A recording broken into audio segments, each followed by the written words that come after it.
जय हिंद. ईद पीपलच्या आजच्या या भागामध्ये आपलं स्वागत. तुकाराम मुंडे सरांच्या FTA ज्या धाडी झाल्या त्याच दरम्यान सानपाड्यामध्ये पण अशाच घटना घडून आल्या होत्या. त्यावेळेस चर्चेत आलेलं एक नाव प्रिया खंडागळे. तर आज जाणून घेऊया त्यांचं मार्गदर्शन युवांचं. जय साऱ्या आंदोलनामध्ये आपलं लहानपण कुठे आणि शाळा पूर्ण झाली. सर्वप्रथम नमस्कार. माझं लहानपण, माझा जन्म झाला पुणे या ठिकाणी जिजामाता हॉस्पिटलला. मी पुण्यामध्येच लहानपणापासून वाढले आणि आम्ही जास्त काही मोठ्या शाळेमध्ये नाही गेलेलो. जिल्हा परिषद शाळेमध्येच माझं शिक्षण झालेलं आहे. त्याच्यानंतर मराठी शाळांमध्येच मी माझं शिक्षण कंप्लीट केलेलं आहे. त्याच्यानंतर SM जोशी कॉलेज मधून मी माझं ग्रॅज्युएशन कंप्लीट केलं आणि पुण्यामध्येच खूप चांगल्या संस्कारात आणि मराठीच्या आदर्शामध्ये मी वाढलेली आहे. म्हणजे मी जेव्हाही माझ्या तरुण पिढीमध्ये असेल किंवा माझ्या कॉलेजच्या पिढीमध्ये किंवा स्कूलच्या ह्याच्यामध्ये मला राजकारण हा विषय पहिली गोष्ट कधी आवडलाच नव्हता. ना मी कधी कुठल्या आंदोलनामध्ये गेले ना कुठल्या पॉलिटिक गोष्टीमध्ये मी सहभाग घेतला. ह्या गोष्टी मी आतापर्यंत कधीही केल्या नाहीये. आपण आई बाबांचा कसा प्रभाव होता? माझ्या आईकडं थोडीशी जुन्या विचारांची. तिला नेहमी अभ्यास करणं, अभ्यास झालं की आपलं ग्रॅज्युएशन करा, लग्न करा, आपला संसार घडा. म्हणजे माझ्या आईचे विचार थोडेसे जुने विचार आले, पण भलेही तिचे विचार जुने असले तरी मुलीच्या दृष्टिकोनातून तिचे विचार अगदी बरोबर होते. आणि या उलट माझ्या वडिलांचे विचार असे असायचे की बाहेर जर कोणी चुकीचे करत असेल तर त्याला एक मारण्याच्या ऐवजी 2 मारून या. घरी येऊन हे सांगू नका की मी मार खाल्ला, हे सांगा की मी एकाला मारून घरी आलेलो. ऑलराईट. पण कॉलेजमध्ये कधी कोणत्या संघटनेमध्ये भाग घेतलेला किंवा संघटनेला जॉईन झालेला, काही आंदोलन केले? नाही, मी कॉलेजमध्ये सांगायचं गेलं तर ह्या उलट होती. कॉलेजमध्ये मी कधीही संघटनेमध्ये भाग घेतला नाही, ना कुठल्या आंदोलनामध्ये मी सहभागी झाले नाही. म्हणून ह्या गोष्टीपासून मी खूप लांब राहिले होते, त्यामुळे कधी गेले. पॉलिटिक्स मध्ये किंवा समाज कार्यामध्ये कसं येणं झालं? मी जेव्हा लग्न करून मुंबईमध्ये मला मी पाठवणी केली. मी आता सध्या नवी मुंबईमध्ये राहते आणि मी माझं मास्टर जे आहे MSc इथूनच गेलं वाशी मधून आणि त्याच्यानंतर मी ते करत करत मी माझा जॉबही कंटिन्यू केला. पण ते झाल्यानंतर मला थोडीशी पहिल्यापासूनच मला भाषणाची आवड होती. मग एक जे राजकारणी एक नेतृत्व आहे त्यांनी माझं भाषण एका सभेमध्ये ऐकलं महिलांविषयी. तर त्यांनी मला एक प्रोत्साहन दिलं की तुम्ही आमच्या पक्षामध्ये जॉईन कराल का. तेव्हा काही कुठला पक्ष वगैरे असं नव्हता म्हणून मी सरळ तेव्हा होकार देऊन टाकला आणि तेव्हा माझी सुरुवात राजकारणाची सुरुवात झालेली NCP या पक्षाकडून. जे युवा नेतृत्व आहे ज्यांना राजकारणामध्ये यायचं आहे, एक मार्गदर्शन मी खरं तर सांगेल ना, सध्याची सद्य परिस्थिती पाहताना युवकांनी जागरूक होणं अत्यंत गरजेचं आहे. युवकांनी राजकारणामध्ये यावं, पण राजकारणामध्ये कशा पद्धतीने यावं तसं नाही युवकांनी ठरवायचंय. तर आता भरपूर पक्ष आहेत, पण सगळ्याच पक्षामध्ये पहिल्यासारखी परिस्थिती नाही राहिलेली. आपण सध्या बघत असाल तर भारतामध्ये काय महाराष्ट्रामध्ये सगळीकडे भ्रष्टाचार खूप चालू आहे आणि आपण ज्या पक्षामध्ये जातोय तो पक्ष कसा आहे, त्याची विजन काय असणार आहे हे बघून जर युवकांनी राजकारणामध्ये भाग घेतला तर खरोखरच ते खूप फायदेशीर ठरणार आहे. जे युवा आहेत त्यांना जर समाज कार्यामध्ये यायचं सुरुवात कशी असावी, कोणत्या सामाजिक संघटनेबरोबर आपण ऍफिलिएट व्हायला पाहिजे किंवा इंडिव्हिज्युअली ह्या लोकांनी NGOs बरोबर काम करायला पाहिजे. अपार्ट फ्रॉम दॅट असंही होऊ शकतं की आपापल्या वैयक्तिक स्तरावर काम करायला पाहिजे. एक रोड मॅप काय असायला हवा? कसं आहे, राजकारणामध्ये यायचं असेल ना, पहिले तुम्हाला समाजवर करायचंय. तुम्ही NGO थ्रू जरी गेला तरी खूप चालेल, कारण कसं आहे, एखाद्या पक्षामध्ये गेलं तर प्रत्येक गोष्टीचे आपल्याला ना पक्षाकडून दखल घ्यावी लागते, प्रत्येक गोष्टीची परवानगी घ्यावी लागते, आपल्याला अडथळा निर्माण येतो. पण जर आपल्याला स्वखुशीने चला काही कामं करायची आहेत आणि ते जनतेच्या हितासाठी खूप गरजेचं आहे, पण त्याच्यामध्ये इंटरनली पक्षाचे मित्र पक्ष असतात, त्याच्यामुळे पक्ष कधी कधी आडवा येतो. तर मला असं वाटतं की स्वतः इंडिपेंडेंट राहून स्वतः सोशल वर्कर म्हणूनच, समाजसेवक म्हणूनच जर त्यांनी सुरुवात केली ना ती खूप बेटर राहील कुठल्याही पक्षामध्ये जाण्यापेक्षा. एक माझं असं स्वतःच एक वैयक्तिक मत आहे. आणि आम्ही इथे प्रत्येक युवा नेतृत्व असू दे, जे मार्गदर्शनाला येते किंवा एक्सपिरियन्स सिनियर्स असू दे, आमचा हाच उद्देश आहे की त्यांनी आपलं स्वतःचं मार्गदर्शन द्यावं. येस आणि डेफिनेटली वी ऍक्सेप्ट दॅट आणि वी अप्रिशिएट की ते त्यांचं इंडिव्हिज्युअली असावं. I would like to ask, जर युवा, आता आपण जेन्झीज बद्दल त्यांना भेडसावणारं one of the major problem is बरोबर, नॉट जस्ट फॉर देम पण जनरली पण सगळ्यांना डिप्रेशन असा विषय आहे जे जनरल झाला आहे. तर त्याच्याबद्दल तुमचं मत काय आहे? ऍट द सेम टाइम त्याला कोप अप करण्यासाठी काय मार्ग असायला हवे जे तुम्ही वापरता? ओके. तर कसं आहे, आता जेनझी तुम्ही जे बोलताय, मी पण ऍक्च्युली जेनझी मध्येच मोडते. जेनझी लोकांचं कसं आहे की आपण कसं सडेतोड बोलणारे आहोत, आपल्याला सहन होत नाही गोष्टी. भलेही डिप्रेशन असेल किंवा एखाद्याने आपल्याला ओरडलं असेल तर आपल्याला सहन होणार नाही, कारण की काय, आपली जेनझीची जी पिढी आहे ना ती कुठल्या गोष्टी सहन करू शकत नाही. अन्याय अत्याचार असेल तर अजिबातच नाही. म्हणून कॉक्रोच पार्टीचा जो उदय झाला ह्याच गोष्टीमुळे कॉक्रोच पार्टीचा उदय झालेला आहे. कारण की सध्या बघता नीट परीक्षेचा जो झालेला घोटाळा आहे त्याच्यामुळे किती युवकांचे प्राण गेलेले आहेत. आणि तुम्ही अजून बघताय की तरुण पिढीला आता नोकऱ्या नाहीये आणि इव्हन शाळा किंवा कॉलेजच्या फीज अशा भरमसाठ वाढत गेलेल्या आहेत.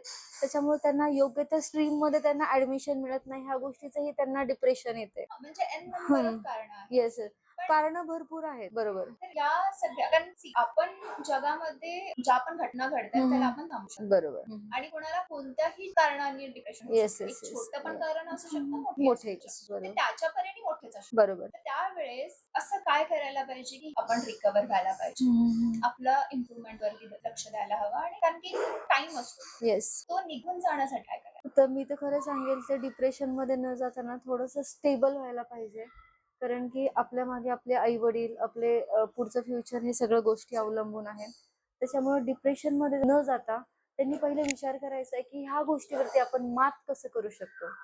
कारण की कसं आहे, मी नेहमीच सांगत असते, अन्याय अत्याचार सहन करायचा नाही. कुठे जरी होत असेल त्याला वाचा फोडायची. आणि तरुण पिढीमध्ये एवढं सामर्थ्य आहे की ते अन्याय अत्याचाराला ते वाचा फोडू शकतात. आवाज उठवा. आपल्याकडे लोकशाही मार्ग आहे. लोकशाही मार्गाने आवाज उठवा. प्रत्येक वेळेसच आंदोलन करावे, उपोषण करावे असा काही प्रकार नाहीये. जाऊन जनतेसमोर सोशल मीडिया माध्यम आहे. सोशल मीडियातून आपले मत मांडा. लोकांना एकजूट करा. आपल्या तरुण पिढीला एकजूट करा. त्यानुसार आपण अगेन्स्ट फाईट करा. पर्सनल लेवल वरती पण आपल्याला काही गोष्टी असतात.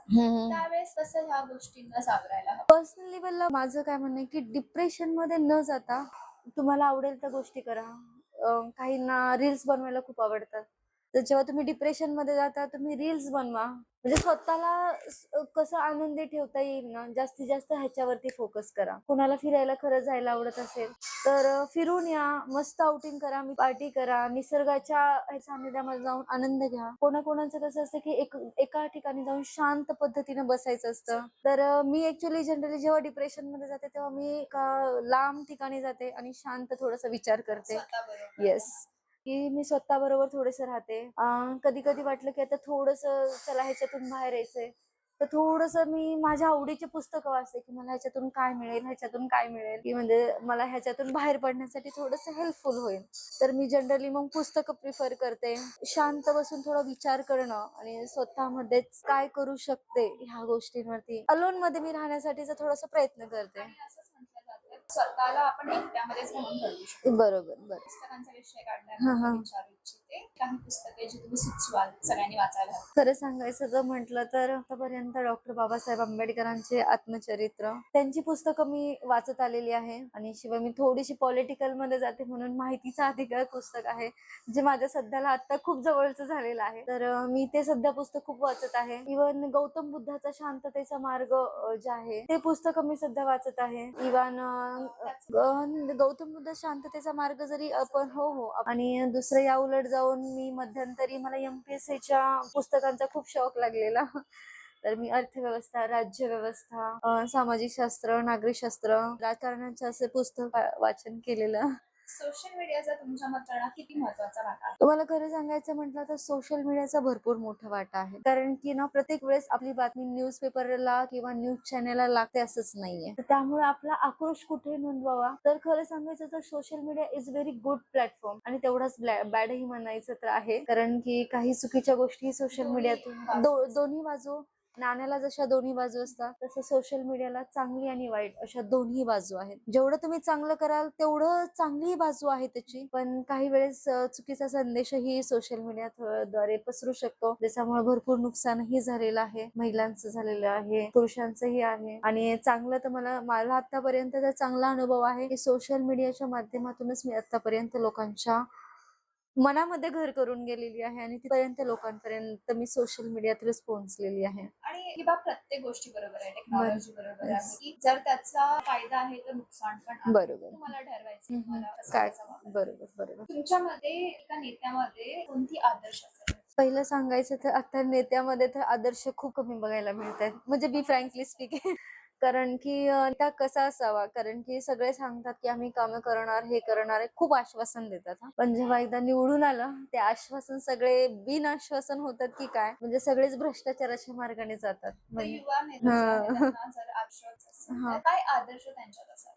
सध्या सांगायचं गेलं तर युवा नेतृत्व म्हणून तुम्ही अभिजित दीपकेचं एक परफेक्ट सध्याचं जे आता उदाहरण आहे, अभिजित दीपकेंचं तुम्ही उदाहरण घेऊ शकता, किंवा अजून जे एनजीओ थ्रू जे लोकांपर्यंत पोहोचलेले आहेत अशांचंही तुम्ही खूप हे करू शकता. कारण की कसं आहे, युवा नेतृत्वासाठी एक आदर्श म्हणून की तो स्वतःसाठी नाही तर तरुणां yes yes yes yes yes तर ते महत्वाचं आहे. आणि लॉयलिटी, जर आपण विश्वास त्या नेत्यावरती ठेवला तर तो तेवढ्या विश्वासा पात्र व्हायला पाहिजे. विश्वास तो खूप महत्वाचा आहे. पुढे जाऊन तो विश्वास कुठे डगमगता कामा नये. येस येस आणि रॉयल्टी ही प्रत्येक प्रोफेशन मध्ये असायला बरोबर नेता बना मला की किंवा बनवा. नको. येस येस नेतृत्व असा का नसा. नसा. ज्याही फील्ड मध्ये तुम्ही जर लॉयल नसाल तुम्ही बरोबर. ह्या सगळ्या पार्श्वभूमीवर मला एक करावंसं वाटतं, युवा नेतृत्वाला तुम्ही काय सल्ला द्या? युवा नेतृत्वाला तर खरं सांगू का, आजच्या जेनजीची ना खरंच खूप भारताला गरज आहे, एवढंच मी सांगू शकते.